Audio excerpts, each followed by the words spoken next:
Okay, I'm going to try and get one final part recorded today. So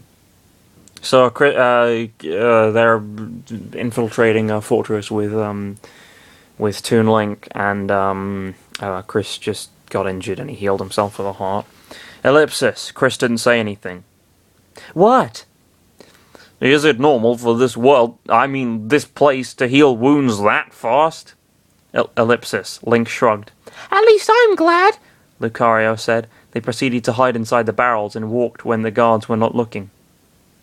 Hey, Frank, what is our boss doing now? A Moblin guard was asking to another Moblin. See? You'd think, because traditionally characters like that would be portrayed as sort of working class people, and they, with sort of Cockney accents, they'd be made to sound stupid. But I'm being subversive. Ooh, because maybe they had a very upper class background, but ultimately they didn't do so great at education, or they considered this to be their true calling, military service.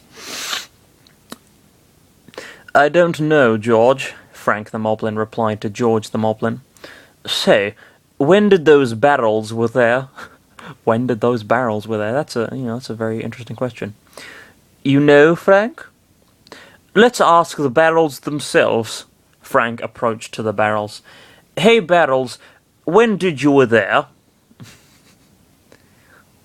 We only talking barrels who want to cross to the other side, and that's all. The barrel over the middle, Chris said in a different voice. We are only talking barrels who want to cross to the other side, that's all. That's Chris putting on a different voice, in case you hadn't surmised. See, George, leave the walking barrels alone, and look, it's time for dinner. Let's go. They are serving red shoe jelly a la vati. Frank the Moblin ran away. His mouth was drooling. Red shoe jelly a la vati? George ran away, his mouth also drooling after hearing the name of the food for tonight. Link, Chris, and Lucario lifted their barrels. Those guards are so stupid, Chris pointed out. Link and Lucario nodded, and they proceeded to the next room. Forsaken Fortress, second lookout tower.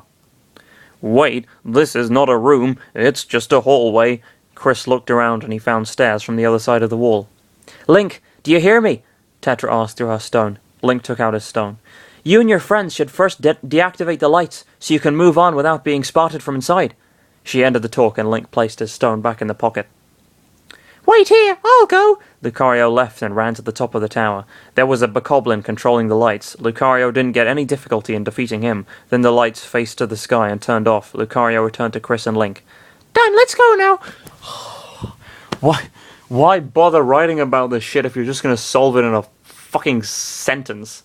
Okay. There's no stakes. There aren't any stakes at all.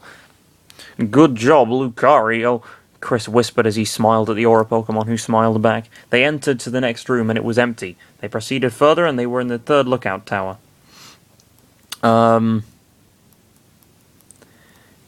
Forsaken Fortress, third lookout tower.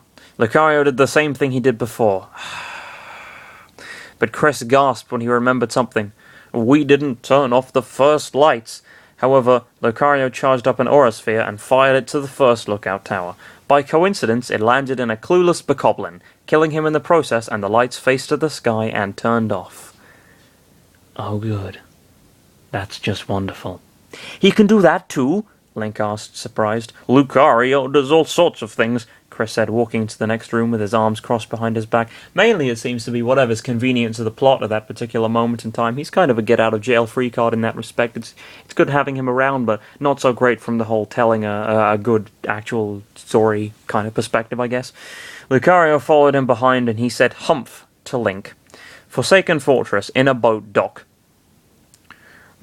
Red shoe jelly a la vati for tonight, Link shouted, hiding below a barrel. Chris and Lucario did the same, and all the monsters and guards left in a hurry with their mouths drooling like crazy. They laughed a lot. Lucario just chuckled. Why? And they went to the next room without any trouble. Oh, okay. No. Chris and Link laughed a lot. Lucario just chuckled, because he's too cool for laughter. He doesn't want